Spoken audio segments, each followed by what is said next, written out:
What's going on, everybody? It's your boy Hendog back with another video. And as week 3 is rapidly ending in the NFL, the Arizona Cardinals fall to 1-2 against the Detroit Lions. Yes, the Arizona Cardinals lose, oddly, a low-scoring game, which was shocking to all the overbettors, especially, I imagine, out here, 20-13. Now, I'm going to put my hand up, and if you told me as a Cardinals fan walking into State Farm Stadium for that matchup that the Cardinals defense would give up 20 points in the first half and then only give up 20 points the whole game, I would have assumed that we won that game. But no, the offense faults. It's frustrating. It's starting to get frustrating. I'm not concerned. I'm not, obviously, like some of these really bipolar Cardinals fans.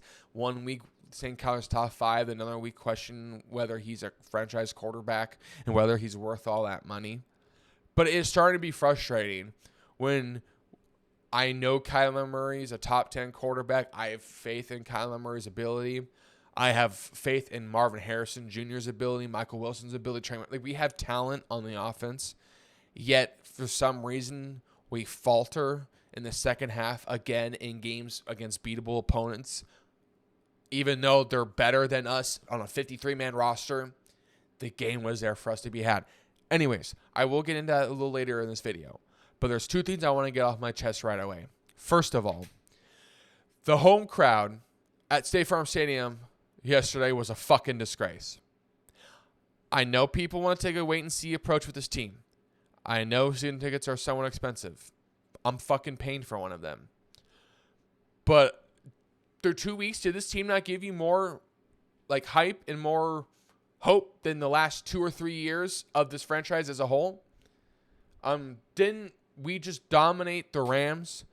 Didn't we just go to Buffalo week 1 and should win up 14 points against Josh Allen and the Buffalo Bills? And then, yes, we may have blown that 14-point lead, but we came down to the wire and came down to a terrible play call on fourth down in Bills territory at the end of that game to lose. And then didn't Detroit struggle? Aren't they 1-1 on the year and looked like they were faltering a little bit against the Bucs? It smelled like a week 1 game in Buffalo again. It smelled like where Buffalo, had all this talent missing. They had to get a feel of what they had on the roster. Same on the defensive side of the ball. Cardinals were returning a lot of the same players and just adding a little bit, which it didn't feel like they added anything after that game yesterday. It felt like the Buffalo game. Literally, it smelled like we had a chance to win that game. If you were Cardinals fans and you were confident that we could win that game, you were correct. Because I imagine Lions fans were confident that they could make a good playoff run again this year. But I imagine that they expected this to be a good game. They probably, if you told them that, I believe that you, a Cardinals fan to a Lions fan, if a Lions fan said they felt like they were going to win and a Cardinals fan said they were going to win, I imagine both fans could see a side. I mean, definitely the Cardinals fan could see why the Lions would win. But this year, especially from the 2 weeks in perspective, Lions fan could go, you know what? The Cardinals look like a good team on offense. This could be a good high-scoring game. We might be in for a shootout. So, there's an opportunity. There wasn't so, oh, yeah, right. This isn't last year. Or this wasn't Cliff Kingsbury's last year. Cardinals had a chance. Yet you wouldn't think they did because their home support didn't even decide to show up for hope. It was literally a Detroit Lions home game in Arizona. It was embarrassing. It was a fucking sham. No, literally. If Arizona, if Arizona sports fans ain't going to show up for a team when they have hope, are they going to show up? Literally the D-backs. I've gone to 10, 11 D-backs games this year at least against higher profile teams, the Phillies, the Dodgers, the Mets. You think you saw the D-backs make a World Series run last year? return the same team and add talent. They spend money in free agency more than the owner has spent in its history. Do you think that run and that offseason made a difference? Fuck no. Arizona fans are still sitting at home going, I don't know. I want to feel this Diamondbacks team out, even though they just went to the World Series and they just added some premium talent to the pitching and the offense.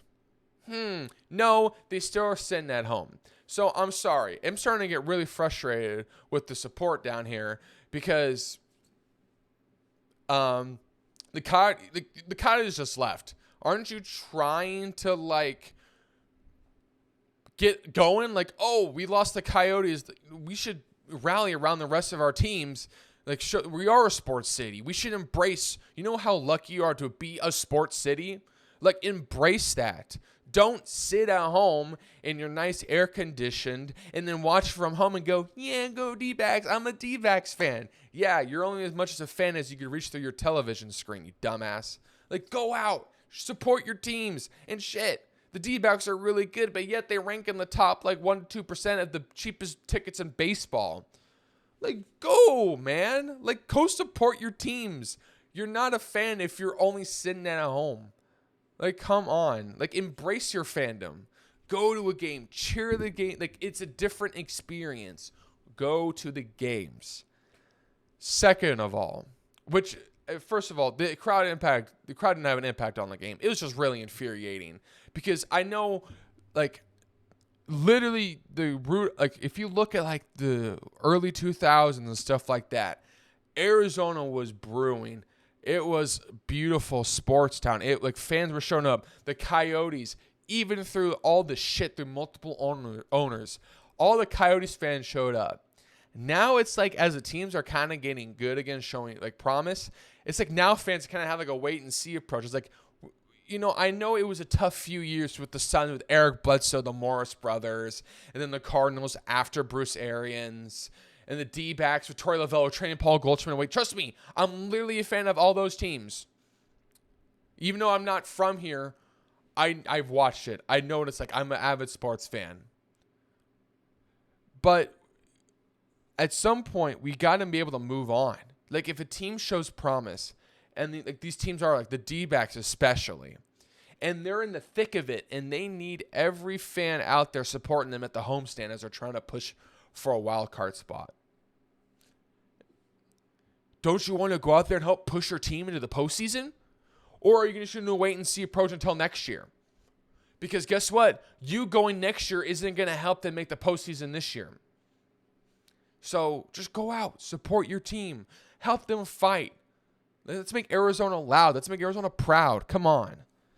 Secondly, the refs are a fucking disgrace. But we already knew this. I mean, it's not just the NFL. It's the NFL, the MLB, soccer, MLS, Premier League, all that shit. I haven't watched enough like NHL consistently, so I don't know if like the officiating over the last few years has been terrible or not. So I can't split that. But some of the major sports around the world are having a huge officiating problem. And literally, we saw yesterday in 3 different sports alone, in Premier League baseball and in football, with some phantom 2-minute warning call, where literally if you were at the game live, or you watch it back, especially the game live, the clock hit 2:01 when the Lions snapped the ball. The Lions clearly had the intention of snapping the ball. And when the Lions snapped said ball, what did the refs do? The refs didn't rush out onto the field like you say if there was a late flag, like an offside or a false start to blow the play dead, going, 2-minute warning, or, there's a flag. No, they snapped the ball. Refs are standing on the sidelines watching kind of what's going on. There's a fucking crowd heading to Jared Goff, and in the crowd, you see an arm throw a football to Mac Wilson Jr. He's returning the fucking football. One ref on the opposite side of the field is following Mac Wilson down the field and just watching him run in the end zone. 2 or 3 refs are then standing there going, what the fuck is going on? They look like a bunch of 5 or 6 idiots not knowing what the hell was going on. Like they blacked out. And then they go, oh yeah, Yeah, it's a 2-minute warning. There was no play involved. We had no idea what the fuck was going on. But yeah, that's a 2-minute warning. Yeah. No, I really don't care what the fucking official report says. Because that's just fucking damage control. Because I know what I saw live. I know what I saw in that stadium. I saw the Lions and everyone else saw it. They intended to snap that ball. They snapped the ball. The refs made no attempt to blow the play dead at all. They stood in their positions. They watched the play develop. And after the play developed, they felt like it was necessary to make a call like that. It's such a fucking joke. But even though that was a 14-point swing, even though the Cardinals would have been ahead of that time, yes, would the momentum have changed? Yeah, probably. But in the grand scheme of things, do the Cardinals have chances to win the game after that? Of fucking course. And this is where we get into where I think we lost this game. There's frustration with the fan base. That didn't have an effect on the game. And that won't, because I know if the Arizona Cardinals can keep doing this, I have faith that Arizona fans will come out of their nice AC'd homes and apartments and come and support these teams. Second point, the refs suck. We've been known this. We go into every game knowing this. We go into every sporting event knowing that the officials have fragile egos that think they're a part of the game. But why the Cardinals lost this game is because the offense struggled again. We had multiple opportunities in that second half, including a Dennis Gardeck interception in Lions territory, yet we could not drive worth a lick. Obviously, you could tell there was adjustments made in the second half on the defensive side of the ball in the locker room. Did the offense just stay out on the field during the halftime show? I didn't notice them, but maybe they were hanging out in the casitas that Michael Bidwell and all of them built at one of the end zones. That's probably where they were hanging out at halftime, because I didn't see any adjustments in that second half. If anything, I saw more regression, like we did regression. Wow, sorry. We saw more regression than we did in week 1. Because, I'm sorry, Buffalo made a schematic approach in their game. It fell off. They changed it in the second half and made adjustments. The Lions' defense was bringing pressure all game. I didn't see Aiden Hutchinson until later in the second half, when he was really starting to make an impact, when the Cardinals just had to drop back the whole time because they were playing from behind. But the Cardinals' offense looked so bad. It was run for 1 yard or 0 yards for like 4 or 5 plays in a row. And then if we don't get any yards, it's a Hail Mary-ish pass to Marvin Harrison Jr. Go make a play. There was a lot of opportunities for chunk plays to be had in the passing game. Kyler Murray, to me, is a top 10 quarterback. In his day, he could be a top 5 quarterback. Kyler Murray, to me, is the franchise quarterback of the Arizona Cardinals. Unlike some bipolar Arizona Cardinals fans who 1 week go, he's a top 5-10 quarterback, too, we should start asking questions about whether he's a franchise quarterback for the Arizona Cardinals. I have faith in Kyler Murray until I don't. I need to see a whole season this year, and then maybe some to make a decision. But especially after the second half of yesterday's game, for me, it's more on the fact that we need even more help on the offensive line. Losing Kelvin Beachum sucks, but the death was just fucking killed by Steve Keim. It's just fucking dead. We have no depth on this team. But we lose our third string tackle. We lose another guard for a few plays. It's just, there's just no help at all. So, Kyler Murray's getting rushed. And then when he doesn't have time to play, Drew Petty's calling these wacky-ass calls that just take forever to develop.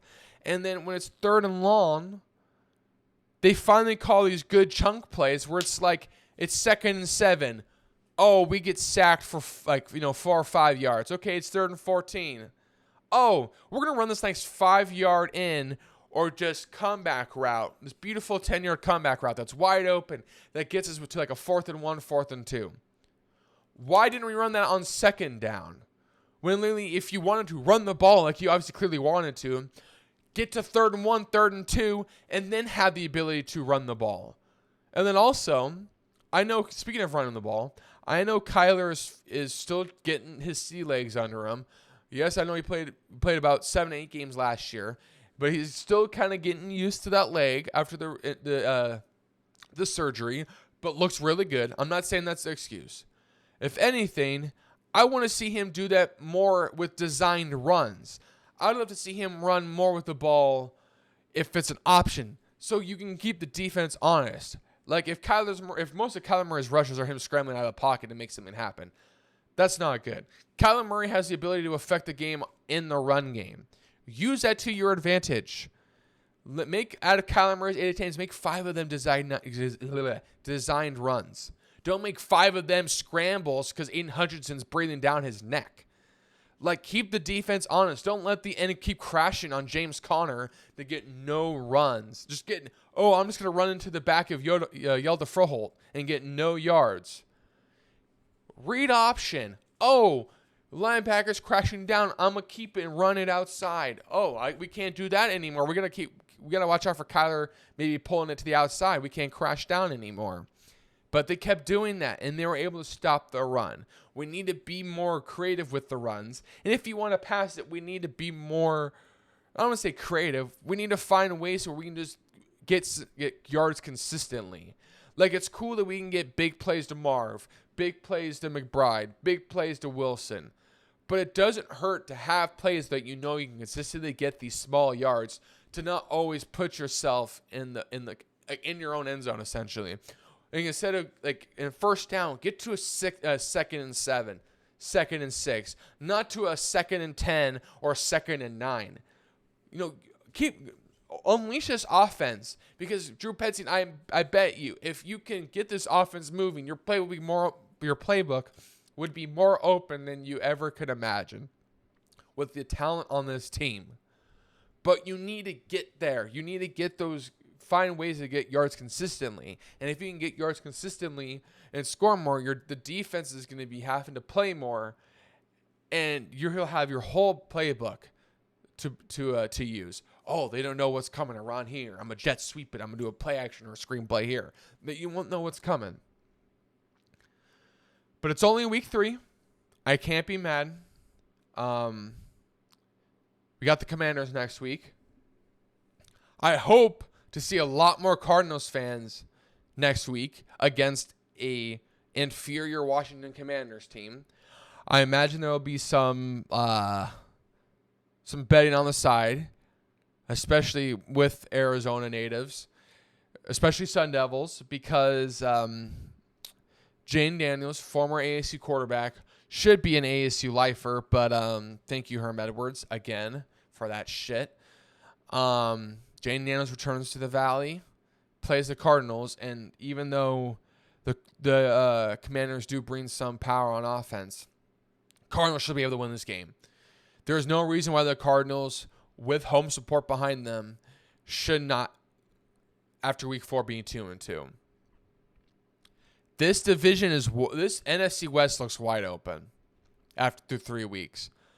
If the Cardinals can just find some wins when they need them and start showing that they can win the games that they're not supposed to, like they do, and if they were 2-1 and they showed like they were able to come back and win one of these games in Buffalo or against Detroit, then you could really start having the questions about this team. Really, like, the team's still going the right direction. But once you see teams who have kind of rebuilt, who are kind of progressing, once you see them win games they're not supposed to, but in these close games that they come back and win, then you can go, okay, this Cardinals team is something. Like, you know what I'm saying? So that next step is just the Cardinals to win one of those games, like they had against Detroit yesterday and Buffalo week 1. So, but it should not be next week. We should we should beat the Commanders. Thank you all for tuning into this video. I've been having fun making a lot of these videos. Well, actually, I've been fun making all these videos, but especially being able to make sports videos like this, kind of get it out, speak to you guys, speak to other Cardinals fans and others NFL fans about what's going on in the season so far, in this young season. which it feels like it's more field goals than touchdowns. And there's been quite a few upsets going. It's been a great but weird season so far. But it's good that, it's different. So, but it's good to see y'all. Thank you all for the support. I love you all. More videos will be released this week, and you guys know the drill. Another Cardinals fan reaction will be released after the Week 4 home game against the Commanders at the Farm. Thank you all for tuning in. I love y'all and the support. Have a good day. Peace.